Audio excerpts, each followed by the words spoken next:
বিসমিল্লাহির রহমানির রহিম। সবাইকে জানাচ্ছি সালাম, আসসালামু আলাইকুম। প্রথমে হচ্ছে অধ্যায় 1। আমরা জানি অর্থনীতি প্রথম পত্রে অধ্যায় 1 এর নাম হচ্ছে মৌলিক অর্থনৈতিক সমস্যা। কি নাম? মৌলিক অর্থনৈতিক সমস্যা ও সমাধান। এই অধ্যায় থেকে যদি আমি ধরি যে এই অধ্যায় থেকে মোস্ট ইম্পর্টেন্ট একটি প্রশ্ন এখান থেকে সিকিউ প্রশ্ন হইতে পারে, সেটি হচ্ছে উৎপাদন সম্ভাবনা রেখা। উৎপাদন সম্ভাবনা রেখা, যাকে আমরা কি বলি? যাকে আমরা বলি পিপিসি। এখান থেকে একটা কিন্তু সিকিউ প্রশ্ন আসতে পারে, অথবা যদি এই উৎপাদন সম্ভাবনা রেখা থেকে প্রশ্ন না করে তাহলে তারা আরেকটা জায়গা থেকে প্রশ্ন করতে পারে, সেটি হচ্ছে অর্থ ব্যবস্থা। কি ব্যবস্থা? অর্থ ব্যবস্থা। তার মানে আমি এখানে দুইটা লাইন লিখেছি, একটি হচ্ছে 1 নম্বর উৎপাদন সম্ভাবনা রেখা এবং দ্বিতীয় নম্বর হচ্ছে অর্থ ব্যবস্থা। অর্থনীতি প্রথম পত্রের প্রথম অধ্যায় থেকে এই দুইটা জায়গা থেকে তারা সিকিউ করতে পারে। যদি সিকিউ হয় তাহলে এই দুইটা জায়গা থেকে সিকিউ হবে, আদারওয়াইজ এখান থেকে কোনো সিকিউ প্রশ্ন হওয়ার সম্ভাবনা নাই। তবে এখান থেকে কিন্তু এমসিকিউ 4-5টা আসতে পারে। এখন এখান থেকে কি এমসিকিউ আসতে পারে? অনেকে কিন্তু ঢালাও ভাবে সব পড়ে, কিন্তু আসলে ইকোনমিক্স ওইভাবে ঢালাও ভাবে বা একটানা না পড়ে আমরা যদি স্পেসিফিক কিছু জায়গাকে আমরা যদি মানে নজর দিয়ে পড়তে পারি তাহলে কিন্তু ইকোনমিক্সে হোক সেটা সিকিউ হোক অথবা এমসিকিউ সবগুলো কিন্তু আমরা ভালোভাবে আয়ত্ত করতে পারবো। তো এই অধ্যায় থেকে যেগুলো এমসিকিউ আসতে পারে, প্রথমে আসতে পারে অর্থনীতির উৎপত্তিগত ইতিহাস, যে অর্থনীতির ইংরেজি প্রতিশব্দ ইকোনমিক্স, যা এসেছে গ্রিক শব্দ ইকোনমিয়া থেকে। ইকোনমিয়া শব্দের অর্থ হচ্ছে গৃহ পরিচালনা। অ্যাডাম স্মিথ সম্পর্কে তোমরা খুঁটিনাটি একটু জানার চেষ্টা করবা, আলফ্রেড মার্শাল সম্পর্কে কিছু জানার চেষ্টা করবা। এবং আমরা জানি অর্থনীতির সবচেয়ে গ্রহণযোগ্যতা এবং গুরুত্বপূর্ণ সংজ্ঞাটি দিয়েছে এল রবিন্স। এল রবিন্সের যে সংজ্ঞাটি আছে সেই সংজ্ঞাটি পড়ব।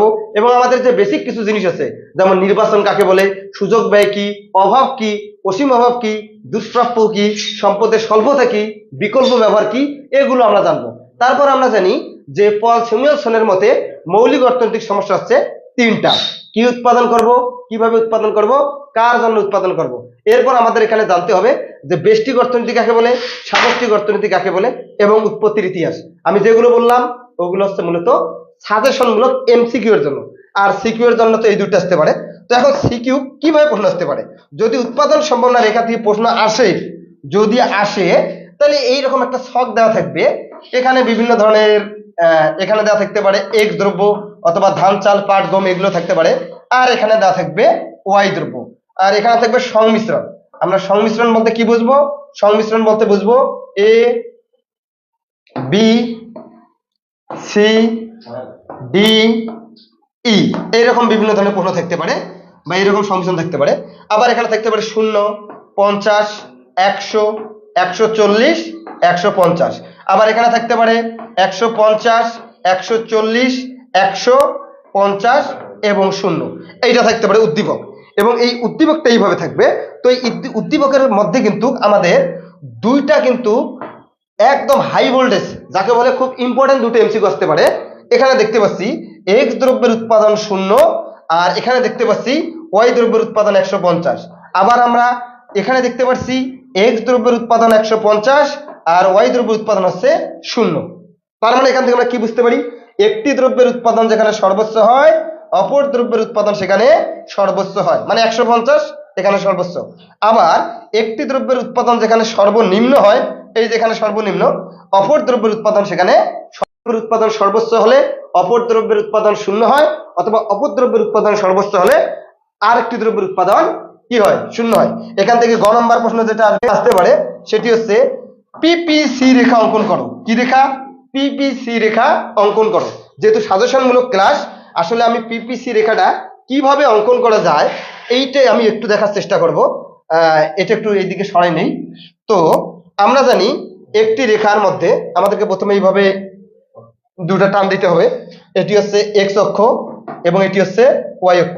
আমাদের যেহেতু দুটা দ্রব্য আছে, এখানে আমরা নিলাম এক্স দ্রব্য আর এদিকে কি নিলাম? ওয়াই দ্রব্য।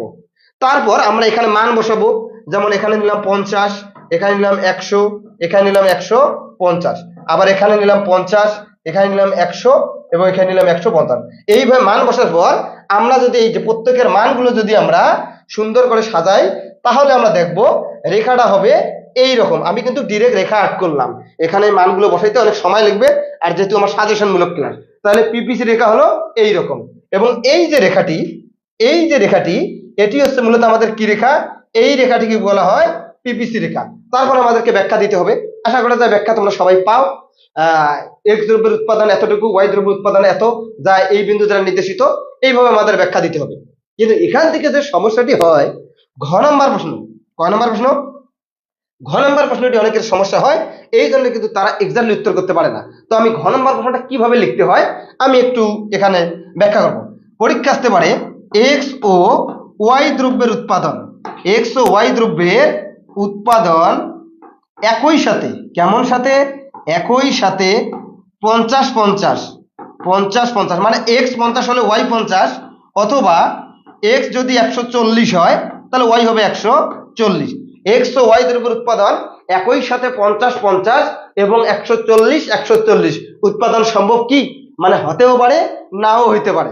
এই জন্য আমাদেরকে কি করতে হবে, আবার এইরকম একটা চিত্র আট করতে হবে। তাহলে আমি যদি দেখি এখানে প্রথমে আমরা দেখবো এক্স দ্রব্যের উৎপাদন 50, ওয়াই দ্রব্যের উৎপাদন 50, তার মানে আমরা জানি এটি হচ্ছে এক দ্রব্য আর এটি কি দ্রব্য, ওয়াই দ্রব্য। এক্স দ্রব্যের উৎপাদন এই যে 50, ওয়াই দ্রব্যের এই যে উৎপাদন 50, তাদের মিলিত বিন্দু আমরা একটা দিলাম জি, কি দিলাম একটা মিলিত বিন্দু জি। আর এইটা রেখার নাম কি রেখা, উৎপাদন সম্ভাবনা রেখা।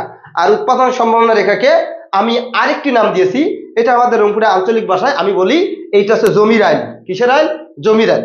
মানে এই যে এখানে আমাদের জমির আইল দেওয়ার মানে কি, জমির আইল দেওয়ার মানে হচ্ছে এর ভিতরের টুকু হচ্ছে আমার জমি, এর বাইরের টুকু আমার জমি না।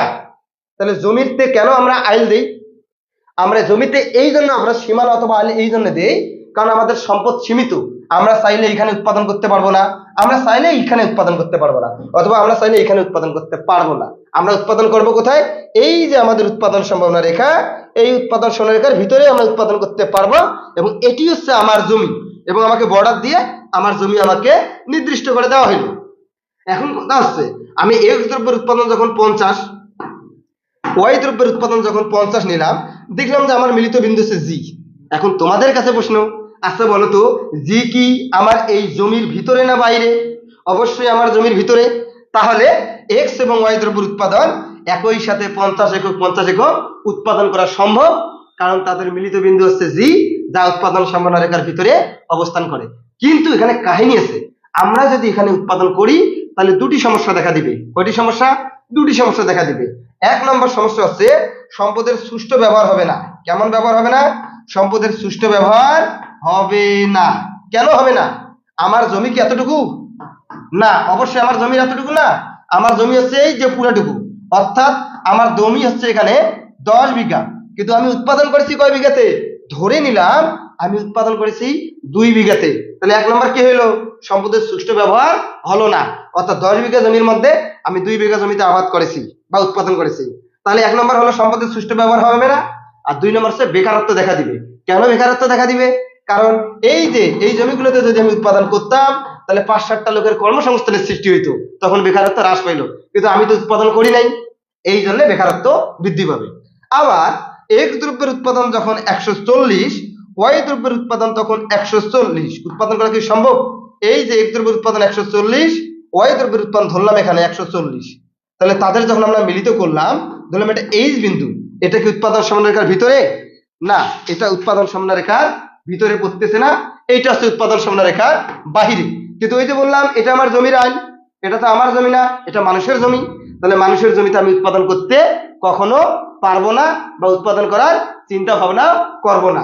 এই জন্য এক্স ও ওয়াই দ্রব্যের উৎপাদন একই সাথে 140 একক উৎপাদন করা সম্ভব না, কারণ তাদের মিলিত বিন্দু হচ্ছে এইচ, যা পিপিসি রেখার বাহিরে অবস্থান করে।